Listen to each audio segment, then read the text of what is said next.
राज्यात नुकत्याच झालेल्या स्थानिक स्वराज्य संस्था निवडणुकीत काँग्रेससह महाविकास आघाडीची पिछेहाट झाली। त्यातून धडा घेत काँग्रेस पक्षांतर्गत संघटन बळकट करण्यासाठी संघटनात्मक फेरबदल केले जाणार आहेत। त्यामध्ये तालुका ते जिल्हाध्यक्ष पदाची भाकरी फिरवण्यात येणार असून नव्या चेहऱ्यांना संधी दिली जाईल। काँग्रेसचे मुख्य निरीक्षक जयशंकर पाठक आणि प्रवक्ते सचिन सावंत यांनी पत्रकार परिषदेत पक्षांतर्गत फेरबदलांची माहिती दिली। काँग्रेस पक्षामध्ये संघटनात्मक पदं देताना काही जणांची मक्तेदारी निर्माण झाली आहे।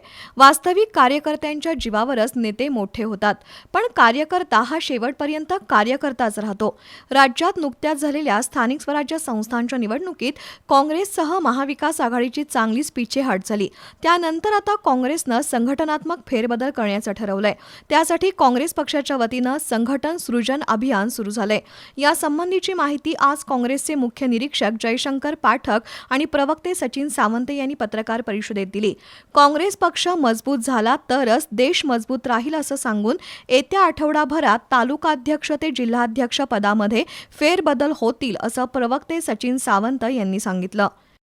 जिल्हाध्यक्षाची निवड ही महत्त्वाची आहे आणि या संघटन सृजन अभियानामधलं संघटन मजबूत करण्याचा महत्त्वाचा घटक हा जिल्हाध्यक्ष असणार आहे। त्याच्या भोवती ही संपूर्ण संघटनेची प्रक्रिया सुरू होणार आणि त्यातनं सगळ्या कार्यकर्त्यांच्या मधनं हे नेतृत्व यावं। चर्चेतना विचारांना सगळ्यांशी चर्चा करून वरिष्ठ नेत्यांशी चर्चा करून एक सर्वांना बरोबर घेऊन जाणारा आणि सगळ्या संघटनेला प्रभावीपणे हाताळणारा मजबूत करणारा असा त्यांचं नेतृत्व या माध्यमातून निवडलं जाणार आहे। सन 2029 मध्ये होणाऱ्या निवडणुकांमध्ये काँग्रेसची ताकद दाखवण्यासाठी हे फेरबदल करण्यात येत असल्याचं सचिन सावंत यांनी सांगितलं। तर पक्षाची प्रतिमा बदलण्यासाठी आणि नव्या कार्यकर्त्यांना संधी मिळण्यासाठी हे अभियान राबवण्यात येत आहे असं खासदार प्रतिभा धानोरकर यांनी सांगितलं। गोकुळ संघाबद्दल सध्या सुरू असलेल्या राजकीय घडामोडीचा संदर्भ देत आमदार सतीश पाटील यांनी यावेळी नामदार हसन मुश्रीफ इतके हतबल का झाले आहेत असा प्रश्न उपस्थित केला।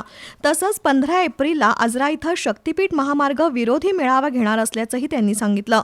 पत्रकार परिषदेला खासदार श्रीमंत शाहू महाराज, माजी आमदार ऋतुराज पाटील, नंदकुमार कुंभार, राहुल गायकवाड, संजय पवार वाईकर, सूर्यकांत पाटील बुद्धिहाळकर, सचिन चव्हाण, नगरसेवक राजू लाटकर, इंद्रजित बोंद्रे, प्रवीण केसरकर, चेतन नरके उपस्थित होते।